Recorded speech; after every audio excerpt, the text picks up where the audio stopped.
Okay,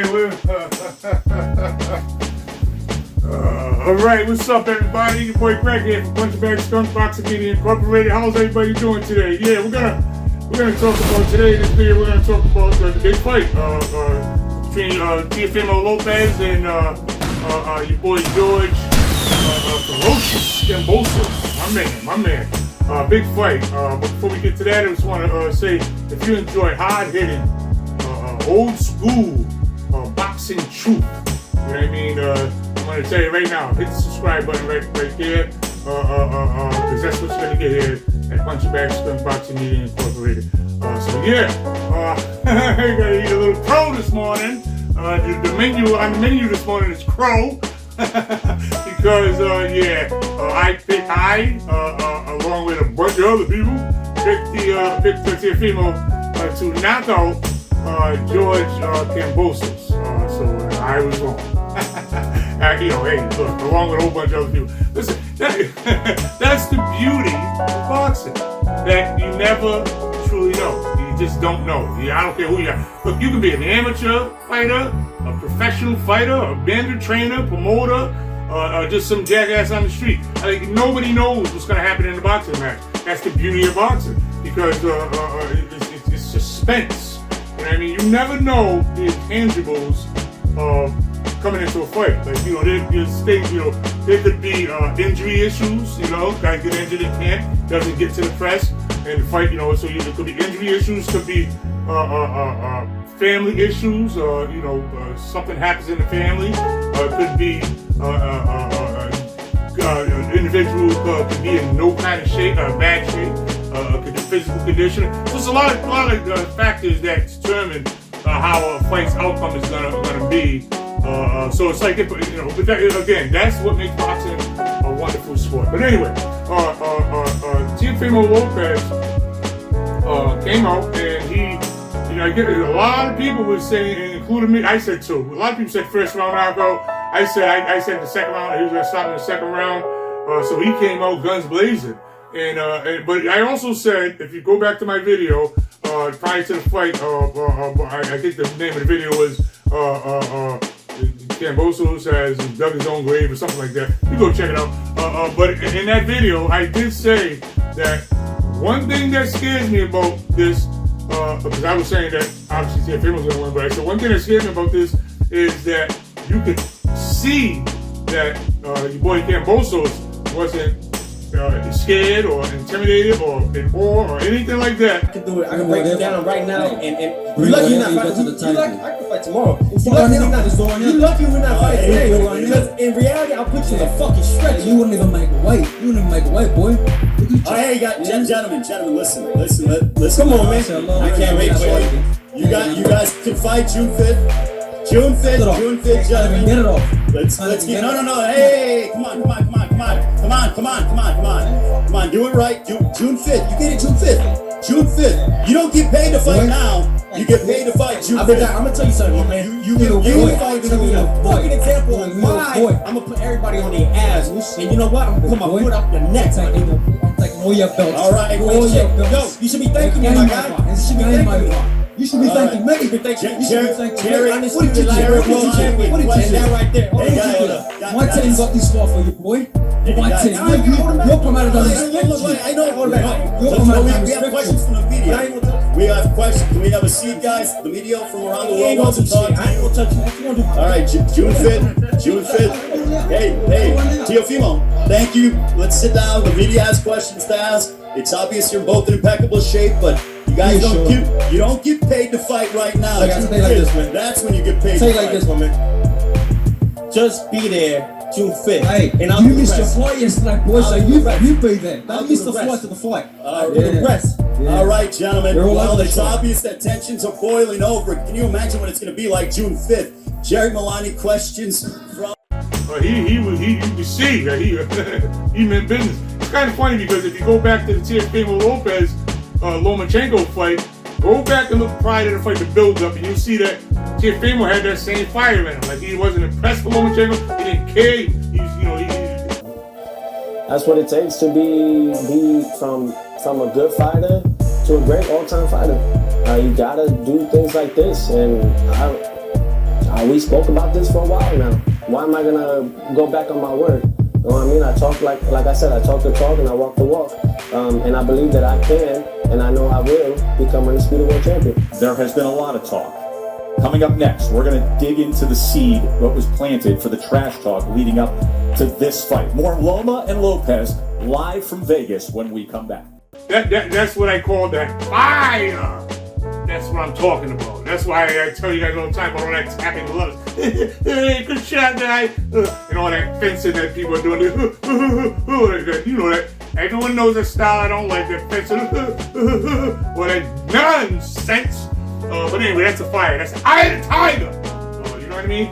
But yeah, he came out. So he came out there blazing. I guess he wanted to do his prediction, first round knockout, and that's why you gotta be careful. My coach Phil Addison, God bless him, his soul. My coach Phil Addison used to say that even on offense, you better be on defense. And what he meant by that is when you throw punches, you better be. See how I'm tucked in there, my chin tucked in. See, this is what these new school trainers, these jackasses don't know what they're doing. They're not training to fight is right. I don't care what no one says. I tell you, they do their fancy pad routine, do their fancy pad routine, but they don't know what the hell don't know what they're talking about. But they do a fancy pad routine. Let me slow down because I get hyped up. So they do their fancy pad routine, and then they think they're trainers. I don't know a damn thing about boxing, but anyway, that's why you protect yourself when you're throwing punch. You throwing your hook, you better be tough. Uppercut, you just want to, everything you throw, you want to be in the pocket. So you're going to know the wild. Most guys get knocked out when they're going to throw a punch. Wild shot, bam. Wild shot, bam. Chin all over there. That's why I tell these kids about that Ryan Garcia kid, but I'm not going to rank him over the coolest right now. But anyway, Teofimo came out guns blazing, trying to get that prediction. Because everyone was saying first round knockout, I guess he started reading his press clippings. I tell you guys, stop reading your press clippings. Because, some of these casual fans don't know a damn thing about boxing, but they're in there saying all kind of things. They don't know nothing, but you want to live up to these predictions and all that. But anyway, he came out guns blazing, and he got him dropped on his ass. This is what this happens. Kambosos wasn't moving. He was sitting right there with him, right in the pocket. And I ended up dropping his ass, and then he got that respect. And once he got that respect, the fight was effectively won.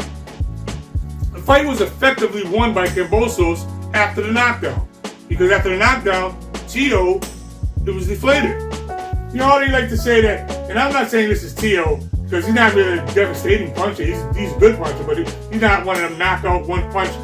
Take your head off Julian Jackson, Gerald McClellan punches. He's not one of them guys, but he's punching. But a lot of times when you withstand that onslaught, the initial onslaught, like even with Mike Tyson, Mike Tyson come out that first round and just walk right through guys because they can't take that initial onslaught. But if you notice, even the early Mike Tyson, 1985, 86 Tyson, when guys survived that initial onslaught, they ended up going the distance. All right, he would have holding, like with Bone Crusher Smith was holding, Mitch Green with the distance. There's a couple of fighters that once they withstood that initial onslaught, they lasted the distance. It's basically getting that respect. Once he walked into that little flash knockdown, wasn't hurt. That wasn't that hurt. But after he walked in that flash knockdown, the fight was officially not won, but it was it was a big sway in confidence and evidence. So. So I'm not gonna say he lost because of that, but once he knocked him down, look all you can do is look after the round. When the round's over, Kambosos like what? This is, I keep telling you guys all the time, boxing is a mental game before it's a physical game. It's all about the mind. But anyway, he ended up not blitzing him, and once he didn't blitz him, it was on. It was toe to toe, and this is beautiful for boxing. I loved it. It was awesome. Even if you look my prior video on before the fight, I was saying this has potential to be a nice, good fight. Not with a bunch of fencing. Tap, tap, tap, point, point, point, give me my money. No, that nonsense. Good fight. Nice action-packed fight. And look, at Teofimo, he ain't no chump. You look at the later rounds, he was swinging for the fence. They do guys trying to take everyone up. But but here's what I want to talk about, guys. I want to talk about that. It's been reported from Punchingbagskunk.com's sources has reported that Teofimos Sr. said that Teofimo Jr. is not going to be, there's no rematch going to happen.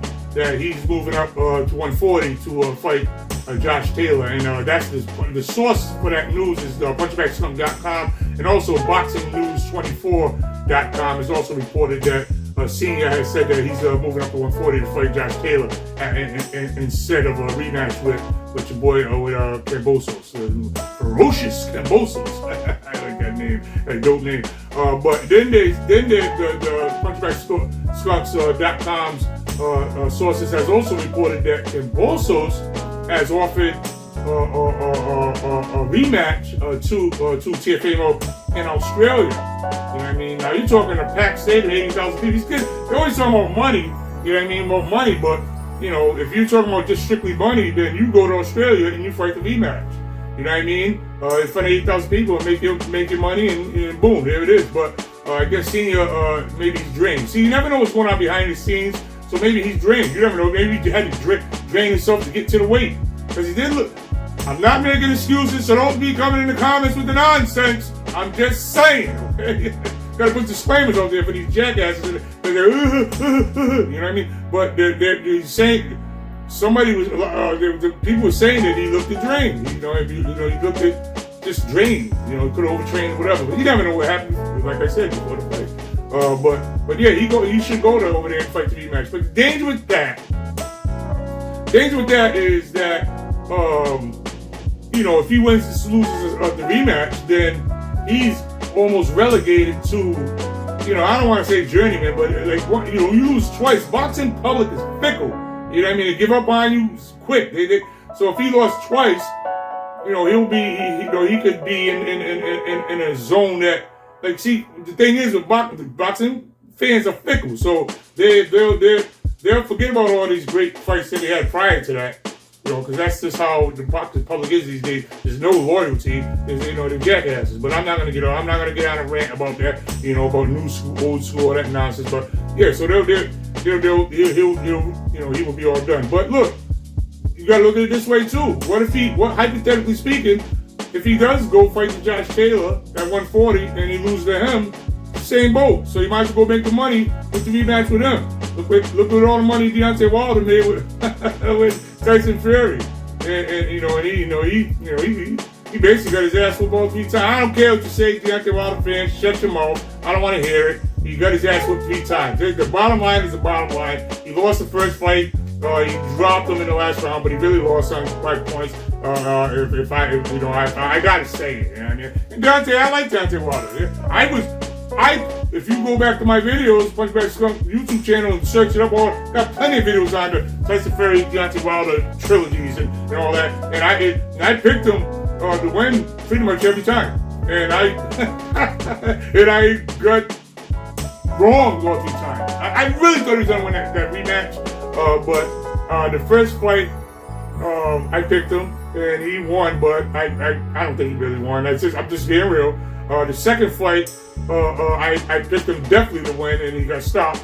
And then we all know what happened in the third fight, which again I picked him. So you got beat 3 times. So but look at all the money he made. So I mean, if you guys, how I am. I don't think boxing should be about money. I got plenty of videos where I'm ranting about money's ruining boxing and all that stuff. It started with Floyd, and I don't care what you say, Floyd fans, because you're delusional anyway. The Floyd Mayweather fans are just as, and let me talk directly to you fans. Floyd Mayweather fans and Canelo Alvarez fans, you're delusional. You're all delusional. That's it. And again, I'm not going to make this video about that because I'll be ranting and raving for an hour. But if you want to see, go check out some of my videos on Canelo. And I mean, look, I give him props sometimes too. But the fans, I'm not talking about the fighter per se. I'm talking about the fans. Just delusional, man. Just delusional. But anyway, I think Teofimo should move. Go over there and fight him in Australia and make his money and whatever. Win, lose, draw. Give a good standing, what he's going to do, which he did last time with that. I I think that's the way to go. I don't think he should fight Josh Taylor. He should go right back in and fight. He really should have fought Lomachenko right after that. The next fight after he beat Lomachenko should have been a rematch with Lomachenko. But that's not how boxing works these days. Remember when Sugar Leonard lost to Roberto Duran?